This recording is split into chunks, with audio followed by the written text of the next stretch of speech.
Okay, forgive my tears. I just got into a huge altercation at Bash's in Phoenix over my shirt. Now, mind you, it was me and my 9-year-old son, multiracial but presents black. That's the hard part, that my son was there.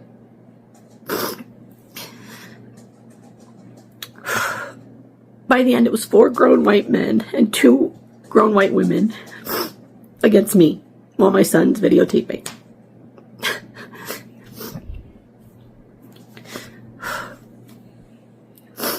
So he asked me if I believed the shit on my shirt. Now, mind you, my shirt says Black Lives Matter more than your white feelings. Check your privilege. I said, yeah, I do believe that wholeheartedly. He just kind of like giggled.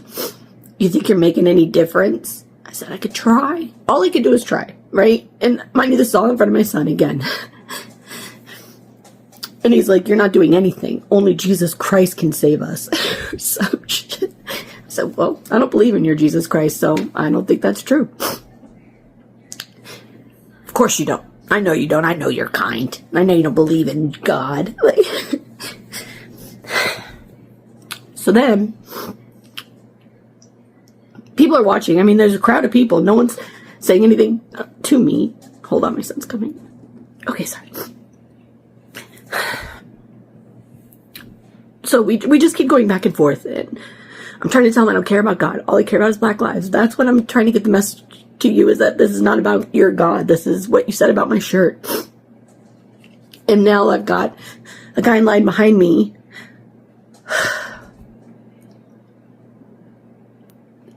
Someone you would think would be on our side, telling me like how stupid I am because I don't believe in God and God saved, and this guy's blessed. The guy that's yelling about Black Lives Don't Matter in front of my son is going to be blessed. So then the manager finally comes over. This has been going on for like 10 minutes. I'm still waiting to get my fucking card back. I'm waiting to pay for my food and get out. Manager comes over and looks at the guy and then says, like, stop, you have a customer, and points to the one behind him. I said, ma'am, I'm a customer. He's talking to me this way. I'm a customer. Well, you need to calm down. Okay. I see how this goes. So from this point on, I have a video. So I'll post that, but I need you to have context first. So yeah, I'll post part 2, which will be the video of up to this part when the manager finally came over. Yeah, this is something I wanted to bring up, as some people may say, you're light skinned, you need to ignore and act like racism does not exist, or prejudice, or we treat people different, whether it be in the work environment or going to the grocery store, regardless of what states I have traveled through. I have seen it and feel it and still do to this day. And then I also feel the dark-skinned Black people that will say the same thing, is that racism does not exist. And while they're tearing down people of their own race that are not the same skin tone as them, people that are lighter than them, or things of that nature. So I bring up, show her video, and then I think about, when I was in college and they would kill white people for being around Black people. Just like there was a young lady that was, her neck was sliced from ear to ear on her notebook on the lawn. It was put on her book, Nigger Lover. And so that part I understand, from some people, where the same thing happens in all races. It depends on if there's control and manipulation to tell you who and who not to talk to, and things like that. And so one thing I wanted to bring out on this video is when people say things. Yes, there's always to put it in God's hand, put it in whoever you believe in hands, and just ignore, don't say nothing, be the bigger person, right? But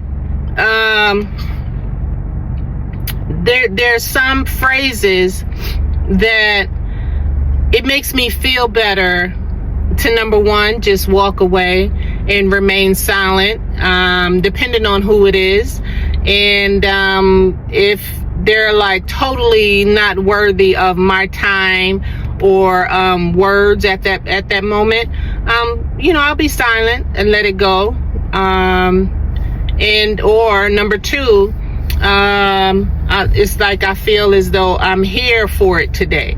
I may be feeling a little froggy, and I'm ready to respond and acknowledge part of my human behaviorness by replying to. I love this statement that this next video I'm gonna play.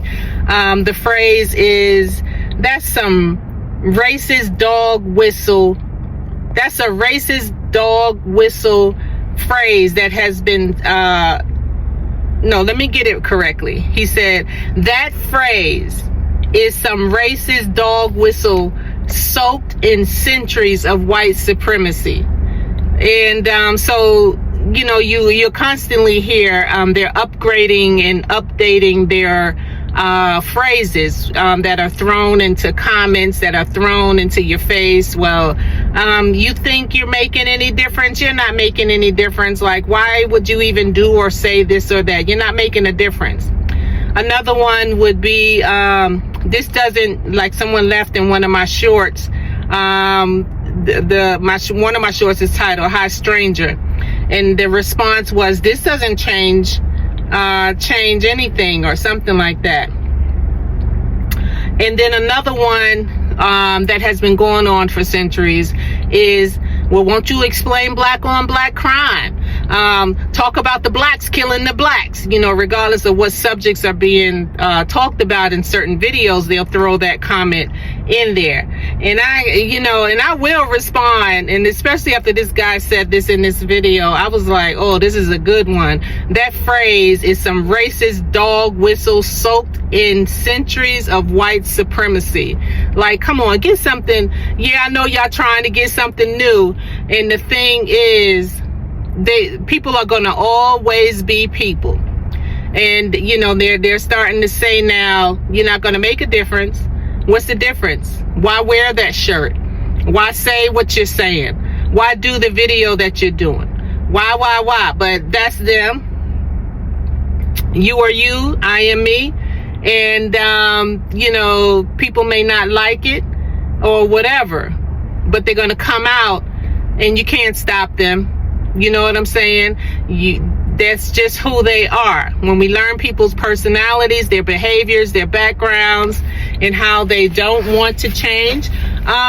Because just think about it. There are things about you. And I had to learn there's things about me that I will not change. And I will continue to advocate for what I believe in, and they're going to advocate for what they believe in, which is, hate and division and things of that nature. So you learn even more how to protect yourself. And sometime I'm going to get swift with the mouth. That's who I am. And I'm going to use this phrase. That's some racist dog whistle soaked in centuries of white supremacy. I don't know. You hear him say it here. Okay, let me play it now. So now you're throwing black on black crime at me like that's some gotcha. That phrase is a racist dog whistle soaked in centuries of white supremacy. You don't give a damn about black lives. You're just looking for a scapegoat to justify state murder. Let me hit you with a reality check. Crime happens close to home. White folks kill white folks at nearly the exact same rate, but you ain't out here crying about white on white crime, are you? Nah, cause it was never about crime, was it? It's about control, blame, and deflection. It is May, man. Barely 5 months in and cops already smoked 1,100 people. Let that cook. 1,100 dead, murdered, executed by the state, and last year 1,300 total. So we're on pace to blow past that. You hear that? America's finest are gunning down citizens at the speed of a damn war zone. This ain't law enforcement. It's a blood-soaked death cult with badges. Police ain't here to serve and protect. They're here to punish and suppress.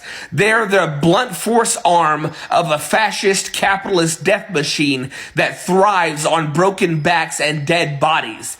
They protect landlords, CEOs, and white power. They enforce poverty, evict families, and shoot first, lie later. And you want to talk black on black? Miss me with that bullshit. Assata Shakur said it straight.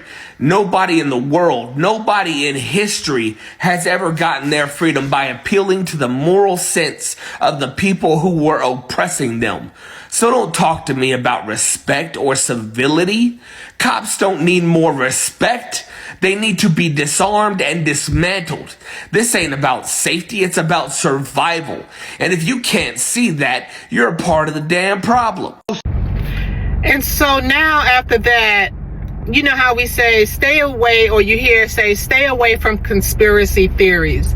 And over the years I've noticed some of them conspiracy theories are real. Just my opinion, right? Just my perspective on some of that stuff, whether during COVID, during certain times in life, blah, blah, blah, blah.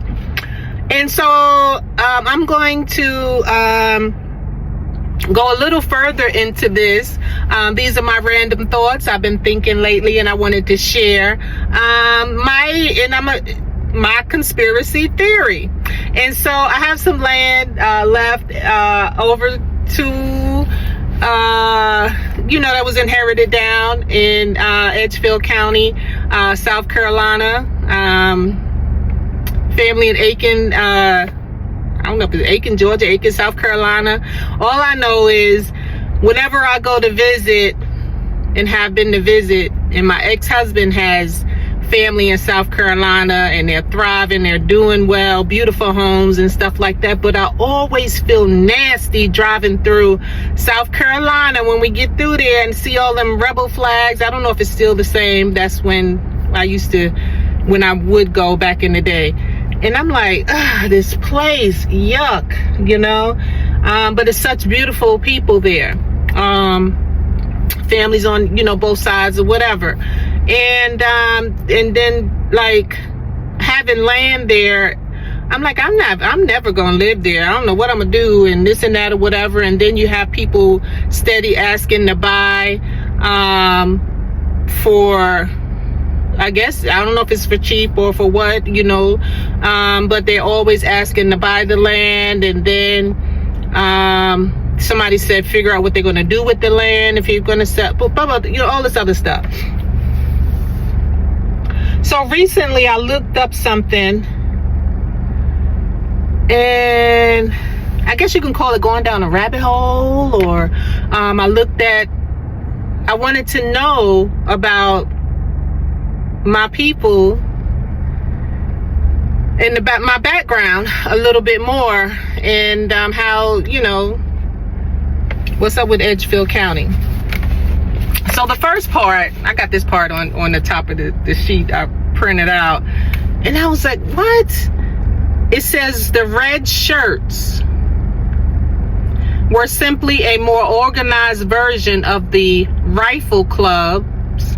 They have in quotes rifle clubs, or SABRE, S-A-B-R-E clubs, that had proliferated in South Carolina after the breakup of the Ku Klux Klan by federal forces in 1871. I said red shirts. So my conspiracy theory is that they got red hats now.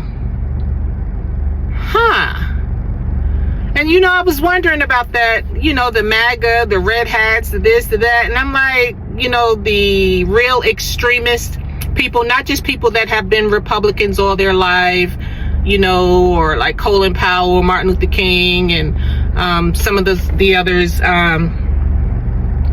that were Republicans. There's some deep stuff in here, right? And so red shirts. Reading about Edgefield County, South Carolina, where my land is. Red shirts. Today, 2025, extremists, MAGA, red hats.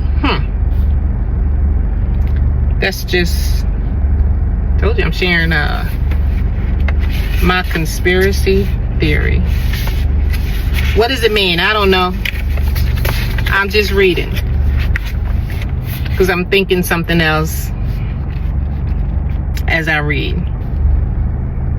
So also, not only that, thinking about that, there was something else. Edgefield County, South Carolina. Family, how in the world did family, if they were slaves, get land to leave behind when they pass away? Right? If they were so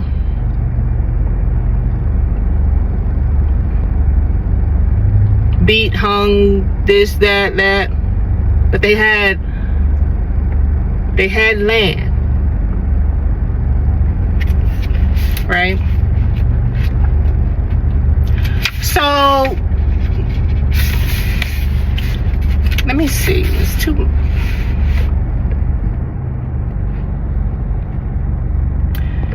So in Edgefield County, there was something going on before the African slave trade came through.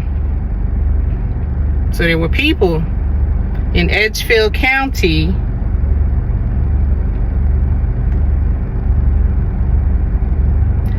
Cherokee,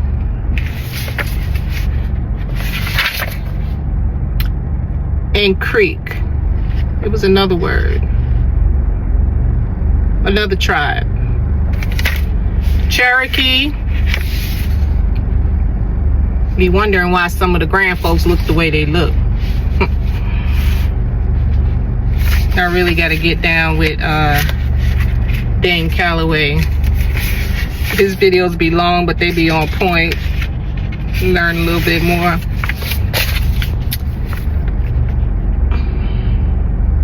So they, given the name of Black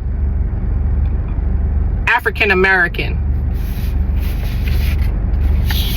And I'm like, I was born in Jamaica, Queens General Hospital. I'm an American. And not only that,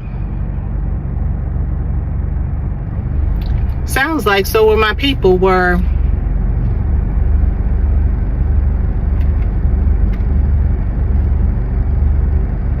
Native American. Not African American. Native American.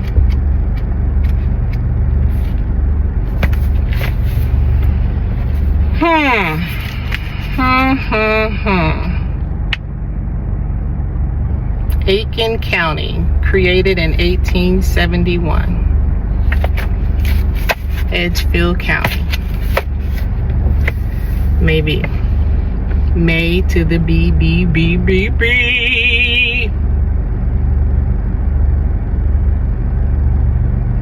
Native American. Peace.